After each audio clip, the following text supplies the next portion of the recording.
When Donald Trump questions America's willingness to defend Taiwan, the world suddenly stands at a dangerous crossroads where China's military power, Taiwan's silicon dominance, and global economic stability collide, raising fears of a possible 2027 conflict that could reshape the Indo-Pacific balance and trigger consequences felt across every major economy worldwide. 3 days ago, global politics changed in a way most people still do not fully understand. After returning from Beijing, United States President Donald Trump gave an interview that immediately triggered concern across Asia, Europe, and Washington itself. During that conversation, Trump openly questioned whether America should fight a war to defend Taiwan if China ever launches an invasion.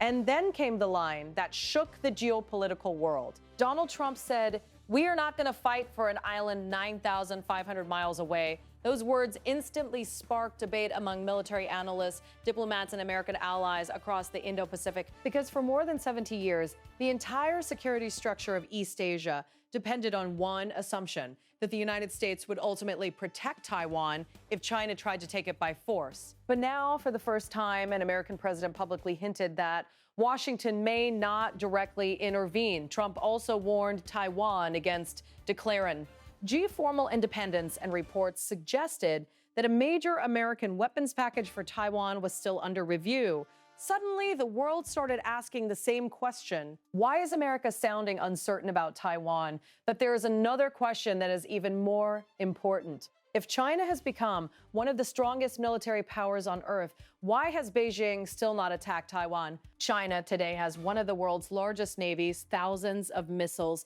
advanced cyber capabilities, and rapidly modernizing armed forces. Chinese President Xi Jinping has repeatedly spoken about reunification. Chinese fighter jets regularly conduct operations near Taiwan. American intelligence officials have also warned that Xi Jinping instructed the People's Liberation Army to be prepared for a Taiwan contingency by 2027.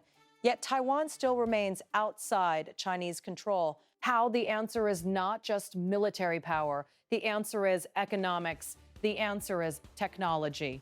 And the answer is a silent strategy. Taiwan has been building for almost 40 years. To understand this story properly, we first need to go back to 1949. That year changed Chinese history forever.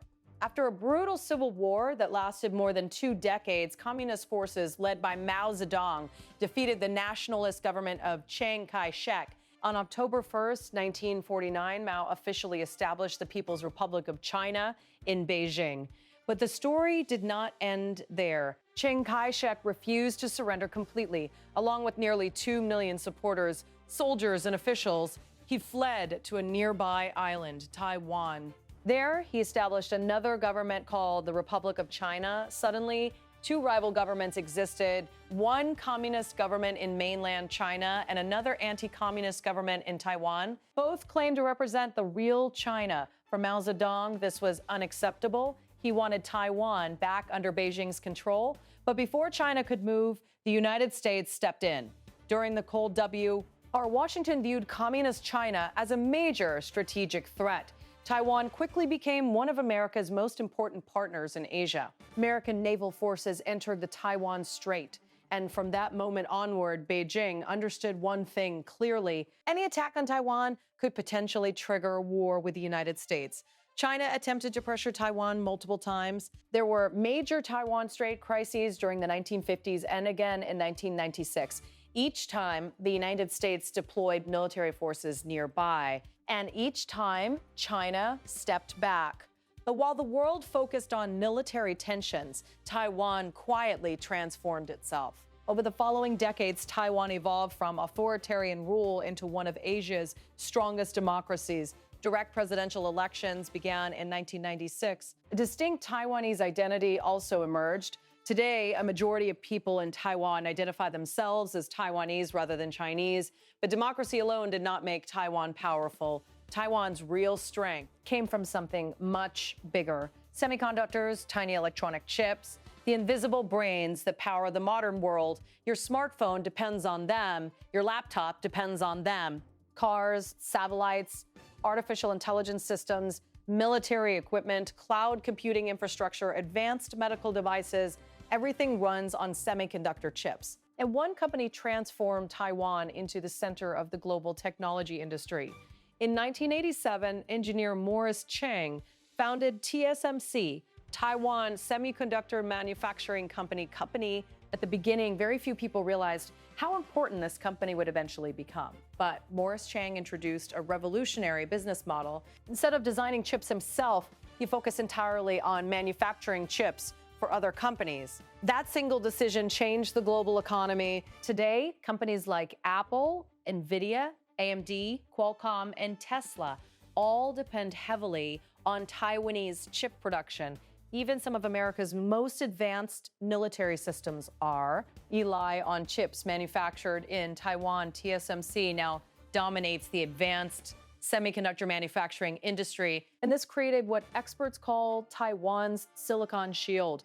The logic is simple. Taiwan became too important for the world economy to collapse. If Taiwan's semiconductor factories stop functioning even temporarily, the impact could spread across every major economy on Earth. Imagine this for a moment. Smartphone production slowing down globally, artificial intelligence companies facing severe chip shortages, automobile factories shutting down, electronics prices exploding, global inflation rising sharply. This is why Taiwan is no longer just a regional political issue. Taiwan has become one of the most strategically important places in the modern world, and this is exactly why both China and America now feel trapped. For Beijing, Taiwan is not only a political objective, Taiwan is also a military gateway. Look carefully at the map.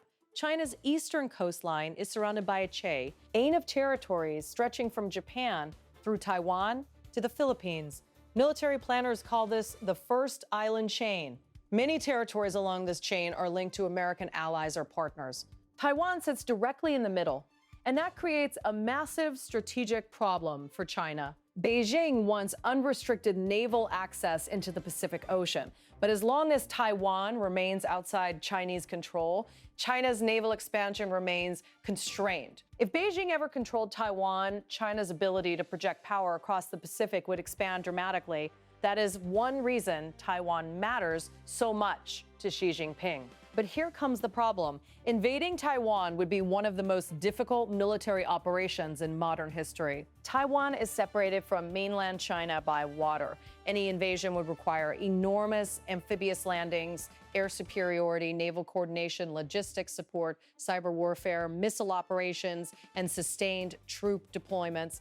Even military explained. Experts who believe China's military is rapidly growing stronger admit that a Taiwan invasion would involve extraordinary risks.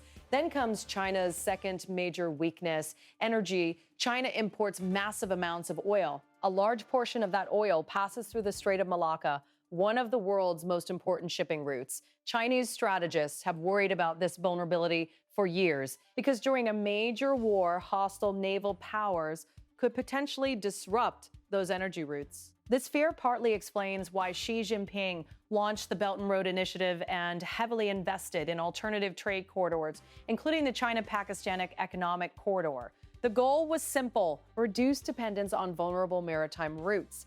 But despite years of investment, China still remains highly dependent on sea-based energy supplies.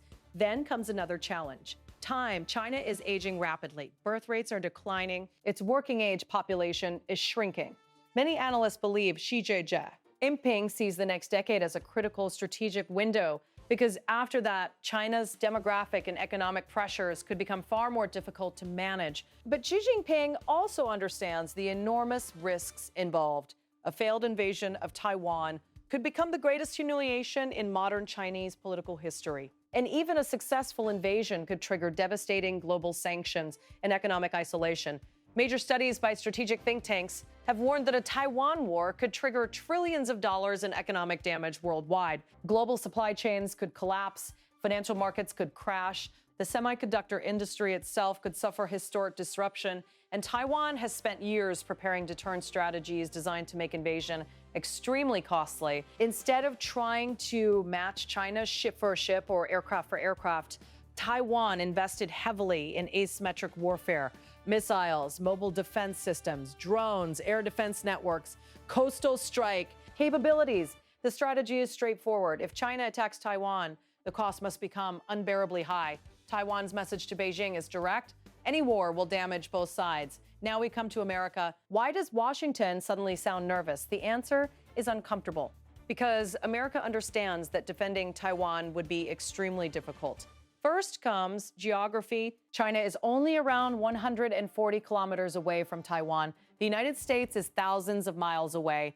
In a real conflict, China could mobilize forces immediately. America would need time. Then comes China's missile advantage. Over the past 2 decades, Beijing invested heavily in ballistic and cruise missiles specifically designed to threaten American aircraft carriers and military bases in the Pacific. Even Guam, one of America's most important military hubs in the region, is now considered vulnerable. And there is another issue many people ignore: military stockpiles. Recent conflicts across different regions have consumed large quantities of missiles, air defense systems, and precision-guided munitions.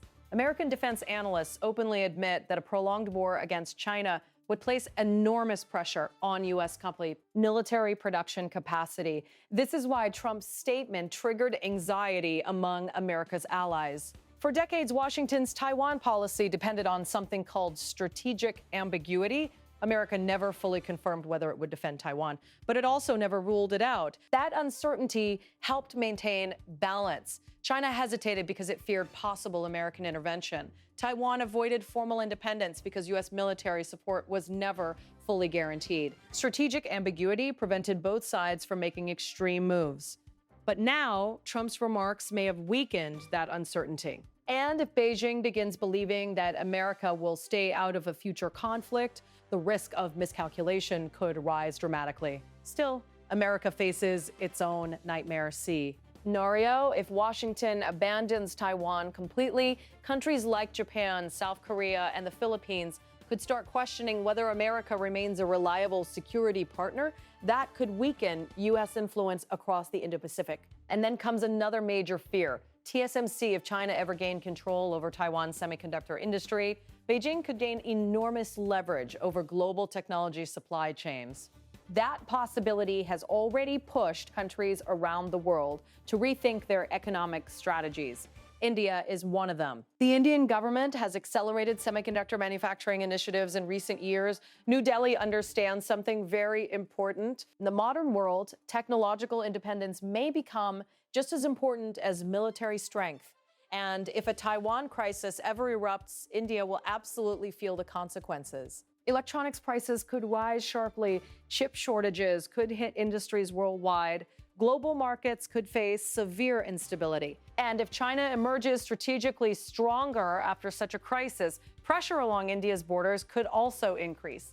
This is why Taiwan matters far beyond East Asia. This is not simply a dispute over one island. This is a struggle involving technology, economics, military strategy, and the future balance of global power. And perhaps the most remarkable part of this story is this: Taiwan is relatively small. Its population is far smaller than China's. Its military is smaller. Its geography is limited. And yet this small island has become so strategically valuable that the world's 2 biggest powers remain locked in hesitation. That is Taiwan's real achievement. Not military conquest, not global domination, but strategic importance. Taiwan made itself too valuable for the world to ignore, and now the entire international system is trapped inside the consequences of that success. The coming years may become decisive. Will China eventually make its move? Will America stand firm, or will both sides continue avoiding direct confrontation because the cost has simply become too dangerous? Nobody truly knows. But one thing is absolutely certain: whatever happens in Taiwan will not remain limited to Taiwan. Its consequences will reach every major economy, every technology industry, and every country connected to the modern world. And that is exactly why Taiwan has become one of the most dangerous geopolitical flashpoints of the 21st century.